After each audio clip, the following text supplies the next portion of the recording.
o yung pangungusap ng Panginoon na makita natin na hindi lamang tayo nabubuhay doon sa kung ano yung takbo ng panahon, kundi makita natin yung tinatawag na opportune time.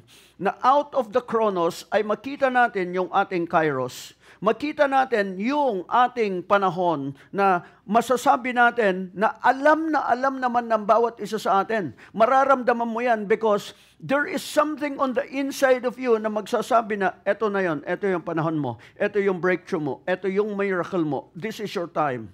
Okay? So that's why as people of God, it's very important na alam natin na maging sa takbo ng ating mga buhay, ang isang bagay na dapat nating tingnan ay walang iba kundi ano yung nasaain ng Diyos sa atin. Okay? Because every time that God wants to elevate you, God will always step into your own time. Okay? May mga panahon tayo, may mga itinakda sa atin. Okay? But once the Lord comes, when He comes, you will understand na ang desire ng Panginoon is for you to enter into your appointed season. So nung nakaraan, pinag-usapan natin ang tungkol sa Kronos. Ang Kronos ay nasusukat po yan sa pamamagitan ng oras, nasusukat yan sa segundo, nasusukat yan sa minuto, nasusukat yan sa linggo o araw. Ilang araw, ilang linggo, ilang buwan, o ilang taon. Okay? Pero yung tinatawag na kairos ay yung saglit lang na hindi mo alam, it will change everything in your life. Na kumbaga, sa yung tinatakbo ng panahon o the season itself. Okay? Kaya ang sinasabi nga roon that there is an appointed time for each and everything. An appointed season will always be the kairos. So that's why we need to learn to be sensitive when we go to the house of the Lord. Because this could be the time of your elevation.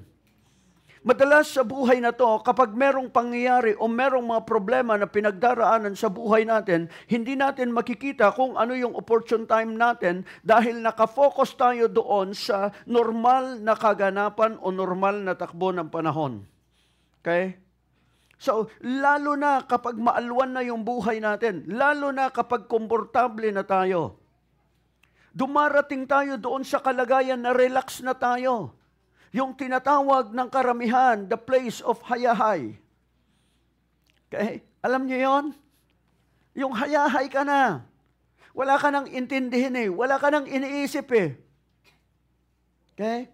So, yung ikaw ay naroon sa katayuan na wala kang alalahanin, wala kang iniintindi, na naroon ka na, iniisip mo na saan ka magbabakasyon, ano ang gagawin mo, ano ang bibilhin mo, okay?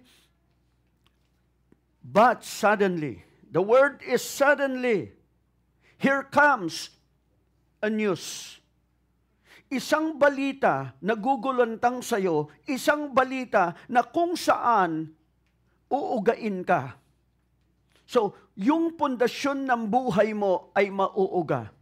It will shake the very core of your being. It will shake your heart, it will shake your mind, and you will start to think. Okay? Kasi dumarating tayo doon, kapag hayahay na tayo, we don't pray. We relax in our prayer time. We relax in reading the Word. Na kung saan, wala na. Ang tingin natin dyan ay isang bahagi lang ng ating buhay o ritual. But when the unexpected happen, when shaking at pag-alog ng buhay natin, parang earthquake na inaalog ang buhay natin. Bagay na hindi natin inaasahan dahil ang pagkaunawa natin na kapag sinabing God is good all the time, ang kahulugan sa atin ay wala ng problemang darating, wala ng pagsubok. Okay? When we thought that everything is going smoothly, then here comes the suddenly. Parang daluyong na dumarating, parang alon, na sisikwatin ka, na hindi mo na alam kung saan ka susuling. And then you start to question the Lord and you start to say, Lord, akala ko ba Jeremiah 29:11? Akala ko ba John 10:10? Akala ko ba ganito yung plano mo sa buhay ko? Akala ko ba eto? Yes, God has a plan, God has a purpose, and the desire of God is to bless your life so that in return, you will be a blessing to many. Hindi desire ng Panginoon for you to just go by with the things, yung daily routine natin, na ang buhay natin ay hanggang doon lang. Ang nasain ng Panginoon na yung buhay mo ay mabago, ang buhay mo ay maging pagpapala, ang buhay mo ay sabihin ng mga tao na, oops, nagbago na ang buhay niya. Okay? Pagbabago na hindi lamang sa material na bagay masusukat, kundi ano ang magiging impluensya mo or ano ang sasabihin ng tao pagdating ng araw. Because there will be lives that will be watching you. There will be lives that you will be touching. And their lives will change. So that's why when God is about to elevate you, then if you go through problems, trials, persecutions, or everything, eto, akala ng karamihan kapag ikaw ay nakasakay sa eroplano, walang pag-alog sa taas. Meron po. Merong tinatawag na turbulence sa taas.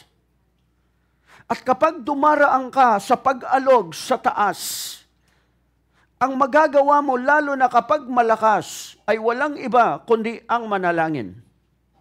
Lalo na kapag napabalitaan mo kung ano yung naganap sa Jeju Air, kung ano yung naganap sa Amerika, o sa ibang bansa. Okay? At lalo na kung first time mo, and then pagsakay mo na eroplano, hindi mo alam kung, di ba?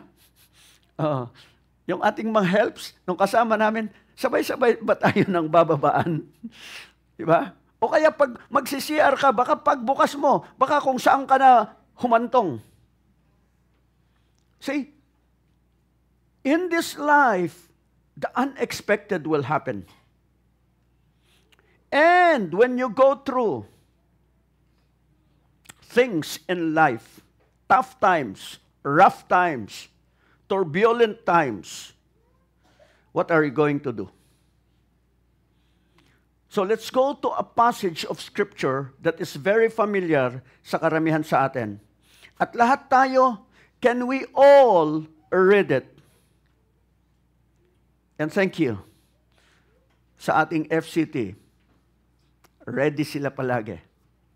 So, in Genesis chapter 37, verses 1 to 20, and let us look at the Passion Translation. Okay? And I would say sa bawat isa sa atin, ang pinakamahalagang translation o version ng Biblia ay yung kaya mong intindihin at kaya mong unawain, kaya mong ipamuhay. Yung matututunan mo at may mapupulot kang aral kaysa walang mapulot. Yung simpleng pananalita na maiintindihan mo at mai-apply mo. So ang sabi roon, I'll be reading one verse, then you read the next verse. Or kung magkasama dyan, I'll be reading the scripture, then yung kasunod sa inyo. So, and let's go, and it says there, this is the story of the family of Jacob who had settled in the land of Canaan, where his father Isaac had lived as an immigrant. Louder, please.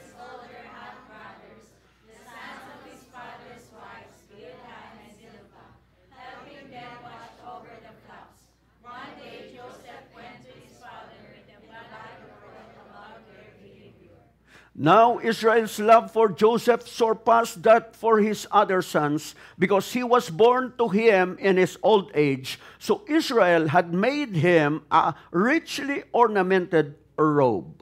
When Joseph's brothers saw that their father loved him more than he loved them, they hated him and would not speak a kind word to him. One night Joseph had a dream, and when he shared it with his brothers, they hated him even more. Listen to this dream I had, he told them. There we were minding sheaves of grain in the field. Suddenly my sheaf rose up and stood upright. Then your sheaves gathered around mine and bowed down to mine. His brothers asked him, "Oh, so you think you're going to be our king? Do you actually think you are destined to rule over us?" So the dream that he told them about them hate him, or made them hate him even more. Then another night he had a dream, and he shared it with his brothers, saying, "Listen, I had another dream. This time the sun and moon and 11 stars were bowing down to me." When his father and brothers heard it, his father scolded him, "What kind of dream is that? Do you really think that I and your mother and your brothers are going to come and bow to the ground before you?" So his brothers grew more jealous of him, but his father kept pondering Joseph's dream. One day when his brothers had gone to Shechem to care for their father's flock, Israel called for Joseph and said to him, "Your brothers are grazing the flocks near Shechem. I want you to go join them." "Yes, father, I'll go," Joseph replied. Jacob added, "Go find out how your brothers are doing with the flocks and report after me." So his father sent him off from the valley of Hebron when Joseph arrived at Shechem. And began to roam the countryside looking for his brothers. A man approached him and asked, "What are you looking for?" "I'm looking for my brothers who are taking care of their flock," he answered. "Please tell me, do you know where they are?" The man replied, "They've left here already. I overheard them mention that they were going to Dothan." So Joseph took off to catch up with his brothers and found them at Dothan. As he was still a long distance away, the brothers recognized him by his robe. And by the time he reached them, they had plotted together to kill him. They said to each other, "Here comes this dream expert." Let's kill him and throw his body into one of his rivers. We can say that the wild animal ate him. Then we'll see how his dreams turn out. Father, we thank you, and truly, Lord God, we ask your Holy Spirit. Lord, give us wisdom, give us knowledge and understanding. Lord, that when we go through things in our lives, we will have the wisdom on what to do. Salamat, Ama, at pagpalain niyo po ang bawat isa. In Jesus' name. Amen. Amen. So when you are about to be elevated, so, istorya ni Jose na alam po ng bawat isa sa atin na kung saan mula kay Abraham na kanyang lolo, or rather great-grandfather, then afterwards, ang lolo niya na si Isaac, and then yung tatay niya na si Jacob. So, it's the story of the family. And you will notice na sa pamilyang to, hindi ho lahat ay masaya, hindi lahat ng takbo ng bagay ay maayos. Sometimes we look at other people and we say, "Oh, buti pa kayo yung pamilya nyo, ganito, ganon." Hindi, ang pamilyang to, dispalinghado to. Ang pamilyang to, wala sa lugar, wala sa ayos. Magulo ang pamilya. Okay? And one of the problem that you can read is about favoritism in the family. Merong paborito ang tatay. Okay? But you see, in all these things that are going through, God is still involved in their lives. Yung pagpili ng Diyos kay Jacob ay hindi nakasalalay sa gawain o kung mabuti or okay si Jacob. So yung biyaya ng Diyos, actually walang pinipili. Lahat tayo pinili ng Diyos at yung pagmamahal niya ay para sa lahat ng tao. Pero paano tayo mag-response doon sa pagmamahal ng Diyos? Okay? So, I would say na ang bawat isa sa atin, kapag tayo ho ay inihahanda na ng Diyos para iangat, Lahat tayo merong pagdadaanan. Lahat tayo merong proseso. You can read from the Old Testament to the New Testament. Okay? Even Jesus has to go through a process to come down. Kanyang sinabi, nung naroon siya sa garden ng Gethsemane, ang sinabi niya, Lord or Father, kung maaari ay alisin mo ang sarong to. Pero ang sabi niya, but Lord, not my will, but let your will be done. How many of us in our lives can declare, Lord, let your will be done in this situation? Kasi ang ayos-ayos ng buhay mo, ngayon, biglang nagka-problema. Yung dating bukas na pintuan, biglang nagsara. Okay? Yung dati na inaasahan mong supplier, biglang na-bankrupt o biglang nawala. Or inaasahan mo na ang ganda ng iyong trabaho and suddenly your company was corrupt. Okay?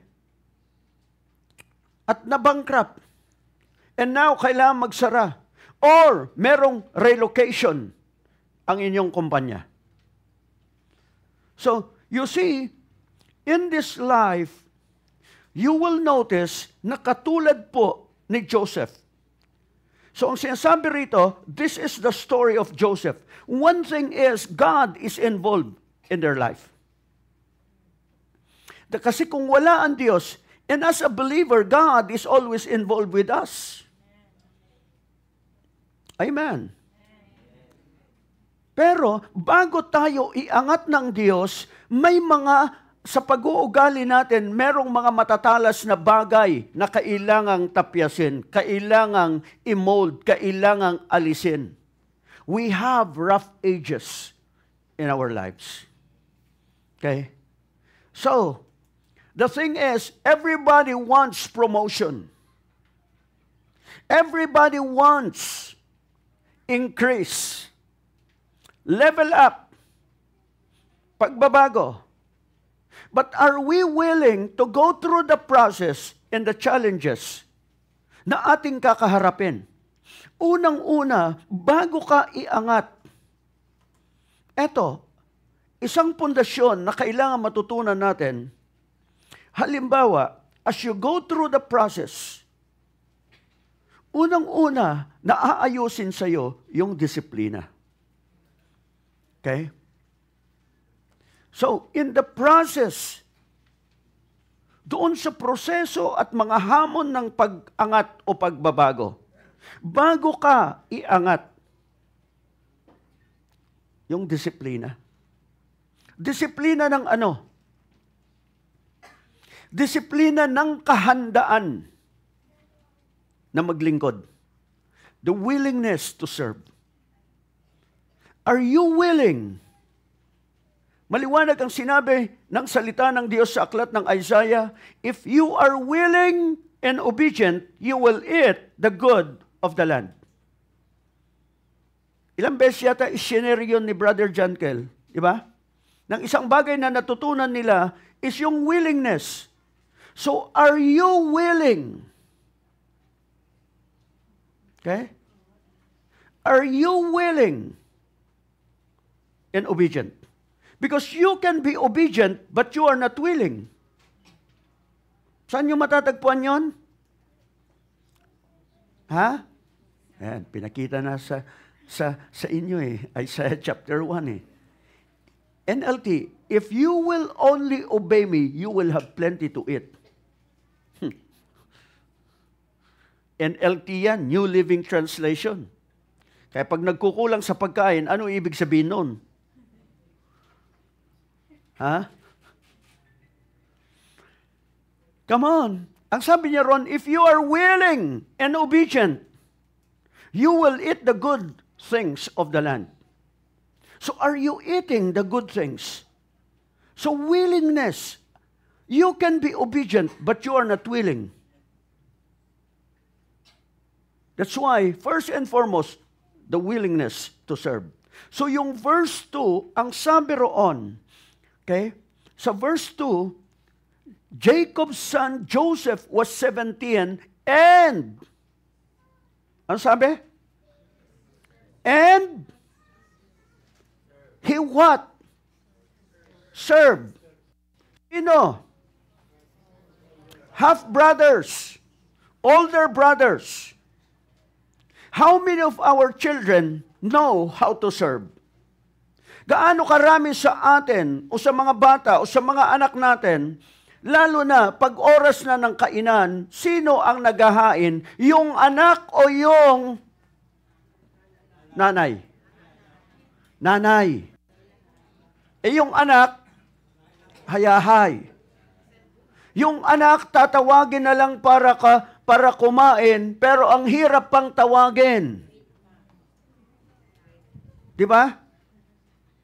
Pero kaninang first service, kaya kami. Dahil ang nagsaserve, walang iba kundi anak. So, sinong anak? Sino sa inyo ang nagsaserve pag oras na ng kainan? Ha? Sino naghahanda na pagkain? Para kumain na? Kayo? Kayo nagsiserve. Good. Sino nagluluto? Okay. Yung nanay. Then afterwards, sino maghahain? Kayo. Para kumain. So, hindi kayo yung nag-aantay sa isang sulok at naglalaro at nagsa-cellphone, nag-gadgets. Then inaantay na lang na tawagin ang magulang. Ha? Sino? Si Rain?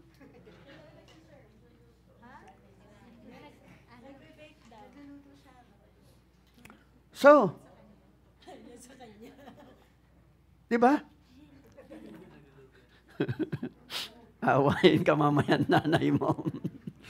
So, you see, gaano karami sa mga anak natin, are we training them to serve? Nung ako dumating dito sa Maynila, ang unang ministry na hawak ko, CR ministry. Gaano karami sa atin, pag pumupunta sa mall, merong may dalawang, halimbawa, lalo na sa SM, may dalawang CR yan. May isang special na CR, yung tinawag na, lalo na kung may card ka na Prestige, okay? Maganda yung CR. Pero merong CR na pangmasa. Pag pumunta ka sa pangmasa, ano maamoy mo? Mapanghi. Pero merong nakatayo roon na maya't maya, pinupunasan o nagmamap doon sa floor, pero bakit mapanghi pa rin? Kasi madalas, yung ipinupunas din niya, yung iminamap niya ay, yun, pupunasan lang niya yung mga tulo doon, tapos yung panghi. Ganon din, ikakalat din niya. Hindi kailan huhugasan yung pangmap? Di ba? You see, how many of our children are we teaching them how to serve? Or, ang ibinibigay natin sa kanila, yung self-entitlement, karapatang pantao, human rights. Iyon na yung self-entitlement ang meron sa karamihan ngayon.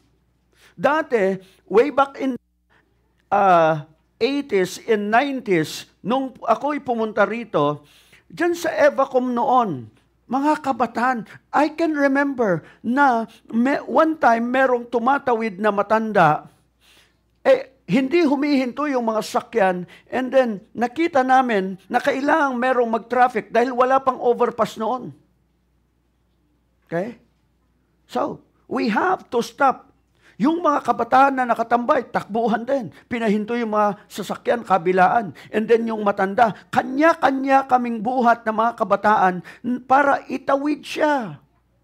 Ngayon, kapag may nakita na matanda o may edad na maraming bitbit, ano ang tinitingnan? Yung bitbit. Anong tinitingnan? Yung pwedeng makuha at itatakbo. Parang naalala ko, One time, uwi ako ng Baguio, meron akong narinig na istorya. Sabing ganon, dalawang magkaibigan, nagkukwentuhan. Tapos, nagpapasikatan ng kanilang mga gadgets. Sabi ng isa, uy, ang ganda cellphone. Sabi niya, uy, iPhone yan ah. Saan mo kinuha yan?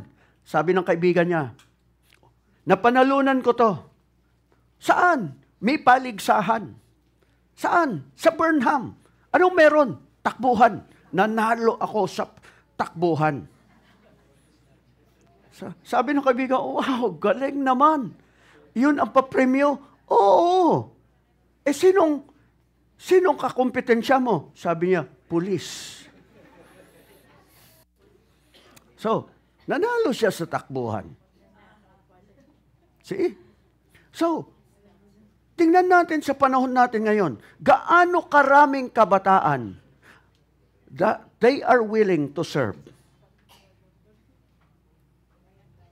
So we need to teach our children how to serve. So dito, ang sinasabi roon, Joseph, okay, serve his older half-brothers. May kaibahan Bakit niya pinaglingkuran yung mga anak ni Zilpa at anak ni Bilha? Samantalang alipin ang dalawang babaeng yan. Kumbaga, sa kultura nila, sa panahon nila, mga alipin sila. Hindi sila kabilang sa lehitimong pamilya. Okay?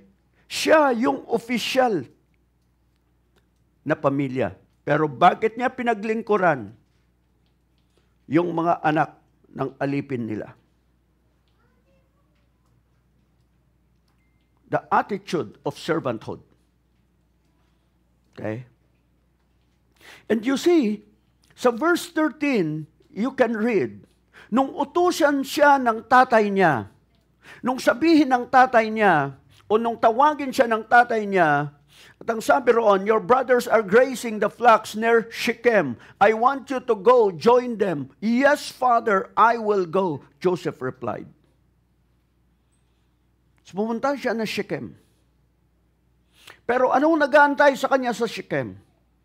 You see, you can read in verse 14 that the willingness is there.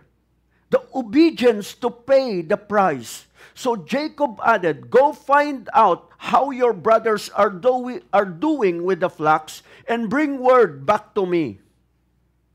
Baka mamaya, bad report na naman yan. Alam niyo, mahilig magsumbong si Joseph. Matalas ang dila ni Joseph. 17 years old. Anong asahan mo sa 17 years old? Anong asahan mo sa mga kabataan?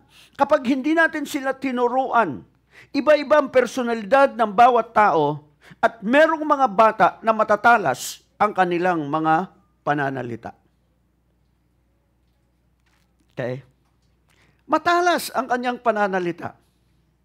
Alam ng tatay niya, may kalidad si Jose.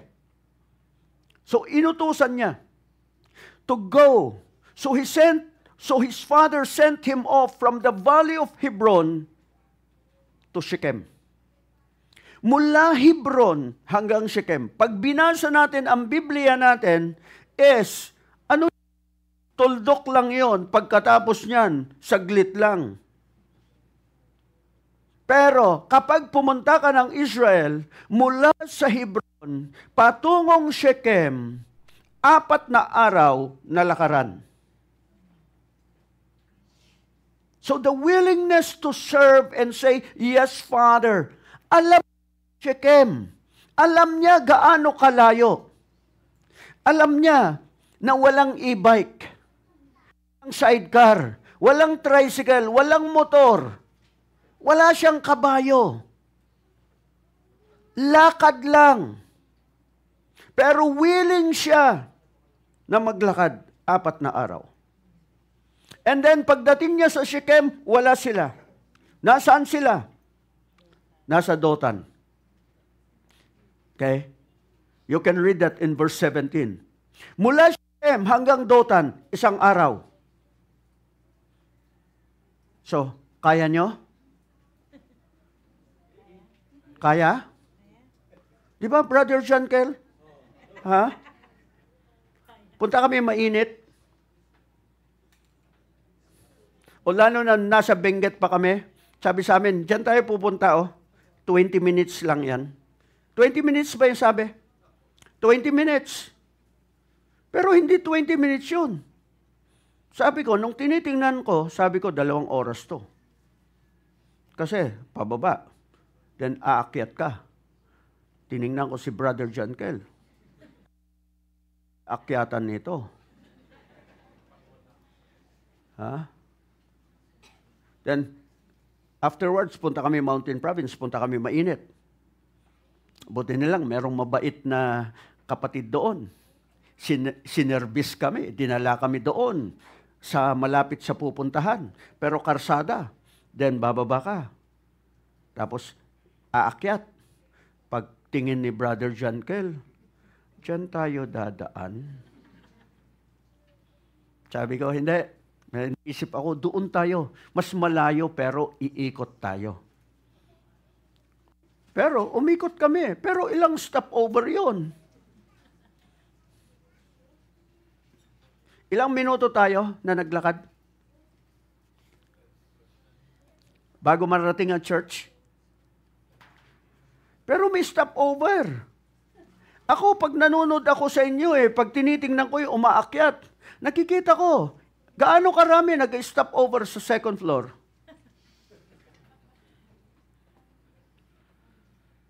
Then pagdating sa third floor, bago pumasok dito, stopover ulit. See, maikli pa lang yon. Pero yung 5 araw ka maglalakad. Si Brother Joel noon, kayang-kaya niya Kasi pumunta kami sa rice field, yung ipinamana sa akin na rice field doon sa Mountain Province. Ano yon? Nilakad namin yon. Akyat baba, akyat baba, akyat baba. Pumunta kami sa rice terraces. Ngayon gusto niya uling pumunta sa rice terraces. Okay? So, nakita niya.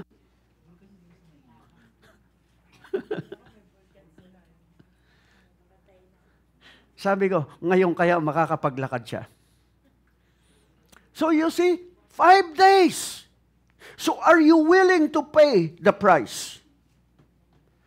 Without Hebron, actually the word Hebron, it means fellowship. A place where you draw your strength. A place wherein you will be refreshed so that afterwards, when you have to go through those 5 days, going to Shechem. Ano yung Shechem?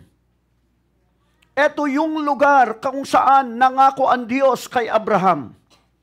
Ito yung lugar kung saan nagtayo ng altar si Abraham. Ito yung lugar kung saan napariwara yung anak ni Jacob na babae. Bakit? So it's either ang pipiliin mo ang sanlibutan or ang makadiyos na daan, then things will go well for you. It's a place of choice. So, the thing is, refresh. Na-refresh siya, napalakas siya, na-encourage siya in the place of Hebron. Dothan is the place wherein there's a double blessing because that's the place of Elisha. Okay? So, dito, one of the things that I know, when you go through the discipline, the thing is, are you willing to serve? Kaya nung una akong dumating sa BF Homes noon, ang unang ministry ko, CR. Sa loob ng 6 na buwan, sabi ko, bakit 6 na buwan? Wala na ba silang ibang pwedeng ipagawa sa akin? Kumbaga, ang gusto ko, ako yung, sige, anong gagawin dyan? So, pero bago ako bigyan ng responsibilidad, kailangang maitama muna yung puso ko. Okay? Because you have to understand that before anything else, before we can become responsible, ang kailangan ma-form muna sa atin yung character natin. The process of forming our character ay hindi ganun kadali. Okay? So, ano yung proseso? Ano yung mga hamon? Discipline. The willingness to serve, the willingness to pay the price of obedience. And afterwards, the formative process of our character. Ano ang dapat na matutunan sa bawat isa sa atin? Okay? Come on, you can show us our outline. So, yung character natin. Because in our character, one of the things that has to be formed, no other than our tongue. Kumusta ang dila mo? Tingnan mo katabi mo. Okay? So, in this formative process, kumusta ang dila natin? So, si Joseph has to learn the hard way. Kasi nung ipakita sa kanya ng Diyos ang kanyang kinabukasan, brinodcast niya kaagad. May mga bagay na hindi mo dapat binobroadcast dahil hindi lahat ng iyong kapatid ay matutuwa sa iyo. Merong mga kapatid o merong mga kapatiran o may mga tao na nabubuhay sa inggit, nabubuhay sa selos, nabubuhay sa matinding pagkamuhi. And if you are not careful with your tongue, there's a price to pay. Anong sinabi niya? Nanaginip ako. Eto. Naalala ko tuloy, nung high school ako, siyempre, science-sci ako eh. Pag science-sci ka, mayabang ka. Science-sci. Pag hindi science-sci, high school, nasa ordinaryong, kumbaga, public school, ang tingin mo sa kanila?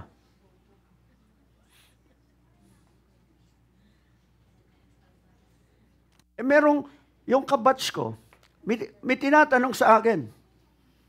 Imbis na sagutin maayos, ito sabi ko, ang bobo-bobo mo kasi. Alam mo, dilim yung paningin niya, sinakal niya ako. At nung sinasakal na ako, ang nakikita ko, mga star, malakas siya. Ha? Malakas siya, malaki ang katawan niya eh.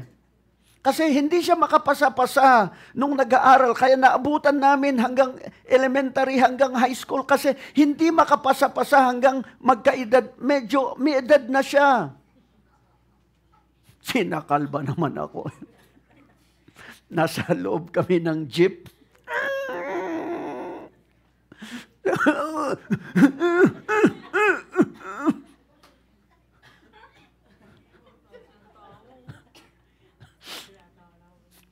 Buti na lang, may isa pa kaming kabatch na babae, "Hoy! Anong ginagawa nyo?"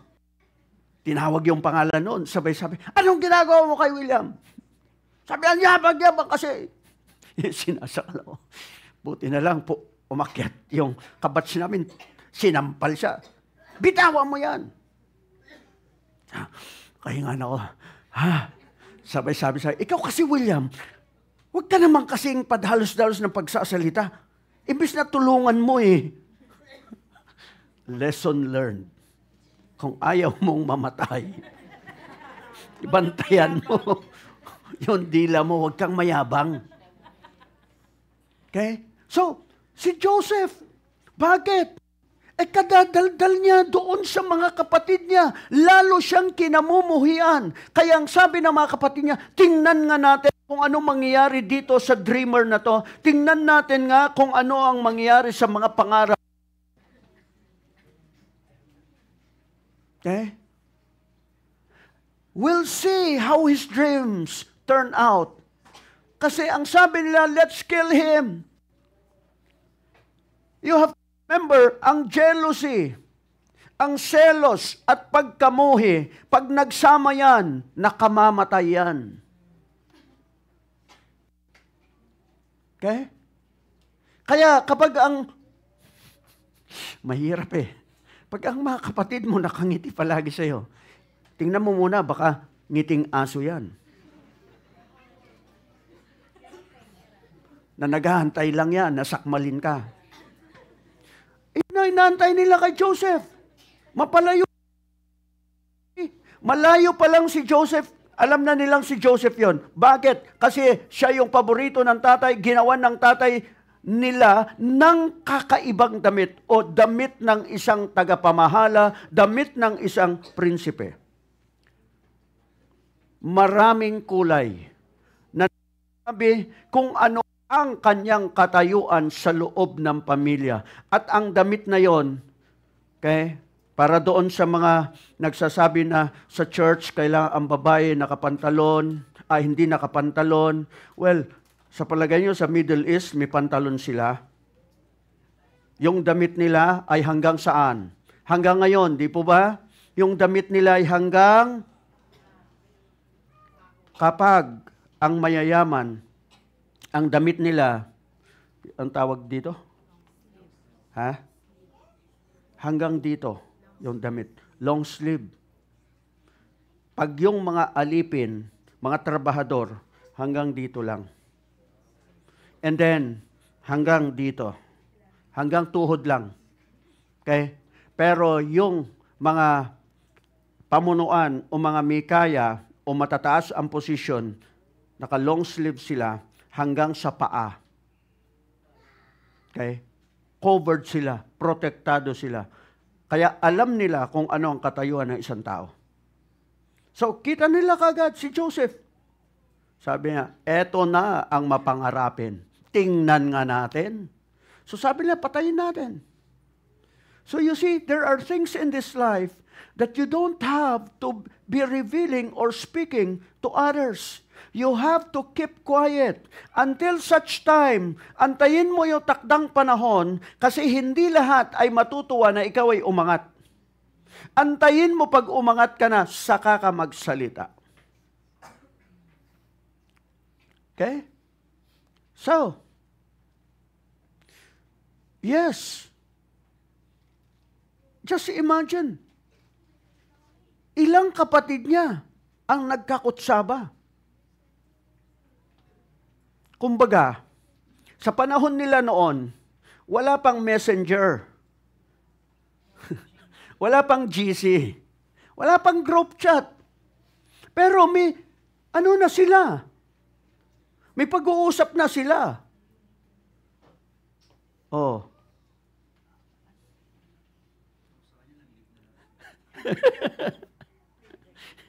Hindi siya nag-leave the group eh. Pumunta pa nga siya eh. Now, the thing is, when you go through challenging times, turbulent times, what are you going to do? Ano ang dapat na attitude natin kapag dumaraan tayo sa masalimuot na bahagi ng ating mga buhay?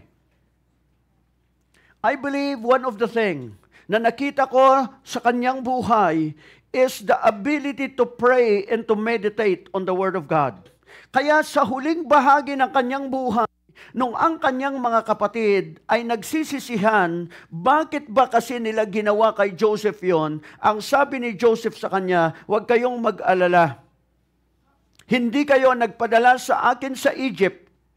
You can look at that scripture. Nang sabi niya, hindi kayo ang nagpadala sa akin sa Egypt, kundi ang Diyos ang siyang nagsugo sa akin papunta rito. Naging kasangkapan lang yung ginawa nyo. See? Paano niya masasabi yun? Because I believe he started to pray and he started to meditate on the Word of God. He started to meditate on the promises of God. Na ang alam niya that the one who is in control is no other than God. And he believed, as we believe today, that Jesus Christ is the same yesterday, today, and forever. Saan matatagpuan yon? Saan? Mahilig kayo magkape? Ha? Hebrews. Okay? Hebrews.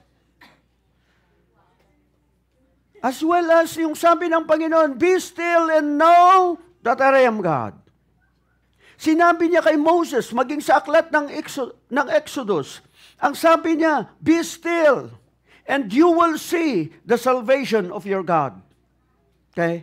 At tandaan ho natin, hindi lang ikaw ang merong pinagdaraanan sa buhay na to. Amen. Would you turn to your neighbor and tell them, hindi ka nag-iisa. Okay? So, at tandaan mo, anong attitude dapat? Be prayerful and meditate on the Word of God. Another thing, remember that nothing is permanent in this world. Walang permanente sa bagay o sa mundong ito. Ang tanging permanente ay walang iba kundi pagbabago. The only thing that is constant in this world is no other than change. Nagbabago ang lahat ng panahon. Amen. Maging mga problema na pinagdaraanan natin, temporary lang yan. Okay? Temporary lang yan. Hindi magtatagal yan. Walang nagtatagal. Kaya nga kahit 98 ka o 100 years old ka, well, hindi pa rin nagtatagal. Kahit gaano pa man yung taon. At tandaan mo na hindi ka nag-iisa. Lahat ng tao may pinagdaraanan. Lahat ng tao ay may kanya-kanyang kinakaharap. Okay? And remember that even as you go through tough times in your life, there are people that God will assign to be with you, to comfort you, to strengthen you, to encourage you. Kaya nga ang sabi ng kanyang salita, that we comfort those who are going through trying times in their life with the comfort that we have received from God. Okay? May kaaliwan sa Diyos. Kaya, there will be people that will comfort us. Bakit? Pinagdaanan na nila. So, sabi mo sa iyong katabi, hindi ka nag-iisa. Kaya, bantayan mo ang puso mo. Okay? Guard your heart. Pag sinita ka, huwag mong akalain na this is about you. Come on. Guard your heart. Guard your heart. Saan natin matatagpuan yan? Ha? Proverbs chapter 4, verse 23. Guard your heart with all diligence, for out of it are the issues or the boundaries of life. O yung kurso ng buhay mo, yung takbo ng buhay mo, kaya kailangang bantayan mo ang puso mo. Amen? Bakit ba bantayan ang puso? Kasi sabi ng salita ng Diyos, Jesus was telling us that out of the abundance of the heart, the mouth speaks. Okay? Yung ilalabas ng bibig ay galing sa puso natin. Kaya kailangang iayos ng Diyos ang puso natin, kailangan niyang iayos ang ating mga pag-uugali. That's why one of the things na kailangang tapyasin sa atin, walang iba, o tabasin sa atin, walang iba, kundi yung pangunahin yung dila natin. Di po ba? Saan nanggagaling yung sinasabi natin? Storage. Saan ang storage mo? Yung puso mo. Oh, God knows my heart. Kahit sabi mo, God knows your heart. Alam niya ano nakatago sa puso mo. At yung puso natin, paano mo malalaman ano nakatago sa loob ng isang tao? Nilalabas sa pamamagitan ng bibig. Okay? Out of the abundance of the mouth, of the heart, the mouth speaks. So, kaya ang sabi ron, a good man, out of the good treasure of his heart, brings forth good. In an evil man, out of the evil treasure of his heart. So, anong kayamanan ang meron sa puso ng isang tao? Diyan mo makikita. Diyan mo malalaman ano ang higit na dinidiyos or what is your idol. Ano yung Diyos-Diyosan mo sa puso? It will come out of the heart. So that's why you need to learn to maintain a right attitude by watching over your words. Okay? Watch your words. Bantayan mo salita mo. Bakit? Anong meron sa salita natin? Gaano katalas ang salita natin? Na doon sa salita mo, pwede kang sakalin. Buti nga, sakal lang eh. Yung panahon natin ngayon, dahil sa social media, nakikita natin sa mga reels, kung ano-anong mga pinaggagawa at pinagsasabi ng mga tao. O yung mga away sa trapiko. Di ba? Kita nyo, viral. Yung naka-e-bike na naglabas ng martilyo at minartilyo yung truck o yung mga, see? You have to understand. O kaya yung nagva-viral, namamalimos, ayaw bigyan ng limos. Anong ginawa?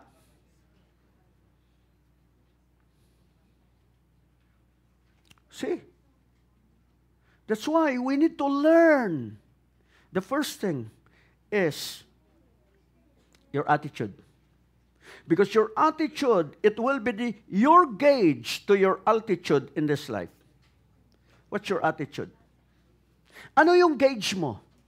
Gauge para umangat or manatili. Sa elevator, most of the time, kapag merong tao roon, ang itatanong sa iyo kapag sumasakay ka ng elevator, going up, going down. So the same thing. Your attitude will tell if you are going up or you are going down. So 2025, are you going up? Or going down? Up. Amen. Ang isang bagay na alam ko, na kailangang matutunan natin is to have the right attitude kasi eto, if you can be trusted with the little things, God will entrust unto you the bigger things. Bakit si Joseph, at the age of 17, you can read the story of Joseph. Age 17, plinano na siyang patayin ng kanyang mga kapatid. Bakit inabot ng 13 years, 11 years being a servant? 11 years being a slave actually, na siya ay alipin. And then, akala niya tapos na, napunta pa siya sa bilangguan. At nung mabilanggo siya for a period of 2 years,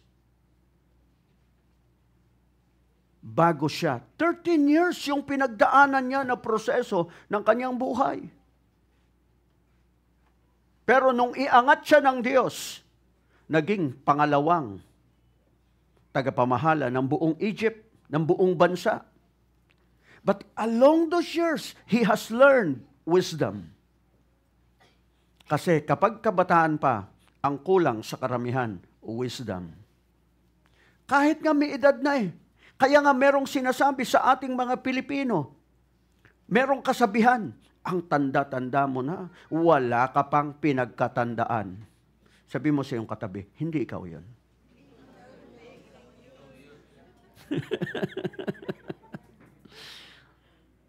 Amen? So you have to learn. Better learn from the experience of others rather than to learn yourself.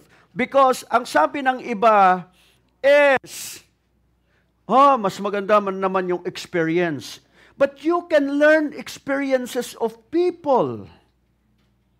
Kung halimbawa 40 years or halimbawa kami sa ministry naroon na more than 35 years o kaya sa church, sa local church, 35 years. Yung natutunan mo sa 35 years na yon ay pwede mong i-capsulize, pwede mo nang ipasa sa iba, halimbawa sa mga young leaders natin ngayon, yung natutunan ko for those period, or I would say from 1983 hanggang ngayon, ay pwede ko nang ipasa sa kanila ng saglit lang, at pwede kong sabihin sa kanila, hindi na kailangang pagdaanan nyo ang pinagdaanan ko kung matututunan nyo, if you can have the right attitude, rather than to go through the wilderness for 40 years, if you can do it in 11 years, much better.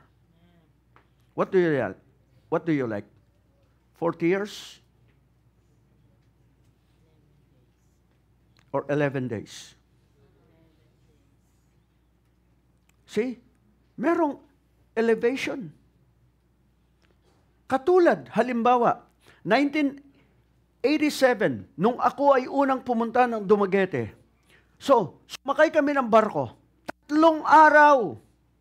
Nakakainip yung 3 araw na nasa dagat ka na ang nakikita mo lang ay mga palikpik. Nakakatamad kayo, kumbaga, hindi mo alam kung araw o ano. Dahil nasa dagat kayo. Wala kang makitang lupa. 3 days. Ngayon, may gitsang oras na lang. Eroplano. Anong gusto mo? 3 araw? O oras? And how do you do that? Learn to read from the lives of others. Pag-aralan mo. Halimbawa, si Faith, si Rain, si Angel, pag-aralan nyo buhay ng daddy ninyo. Ilang taon na si daddy nyo? Ilang taon yung kanyang pinagdaanan? Oh. See?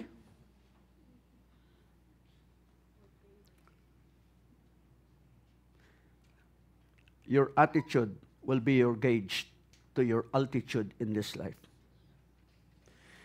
In 1 Corinthians chapter 2 in verse 9, in the NLT, ito yung sabi. Okay? So, this is what the scriptures mean when they say, no eye has seen, no ear has heard, no mind has imagined what God has prepared for those who love Him. But in verse 10, it says there, God reveals them to us by His Holy Spirit. So, if you don't go to the house of God, how can you receive it? Naalala ko tuloy, paano kaya kung hindi ako tinanggal bilang direktor ng LTI noon? Way back in 2005, kung hindi ako inalis bilang isang direktor ng short-term na Bible School. Makakapunta kaya ako noong 2005 sa Antipolo and become part of the so-called Vision School. Okay? Na kung aking tinitingnan, lahat ng pangyayari o kung saan man at anuman ang ating kinalalagyan ngayon, do you think I can go to Korea and be part of GVS O kaya sa iba't ibang bansa, kung hindi ako naalis na director ng LTI. So, doon papasok ang tinatawag ng mga divine connections. There are divine connections na inihanda ng Diyos para sa bawat isa sa atin. As long as, if you can understand that when God closes or when one door closes, another door is about to open. And that door will be for your elevation if you will just keep the right heart, the right attitude, and watch over your mouth and not to complain. Because if you complain, you remain.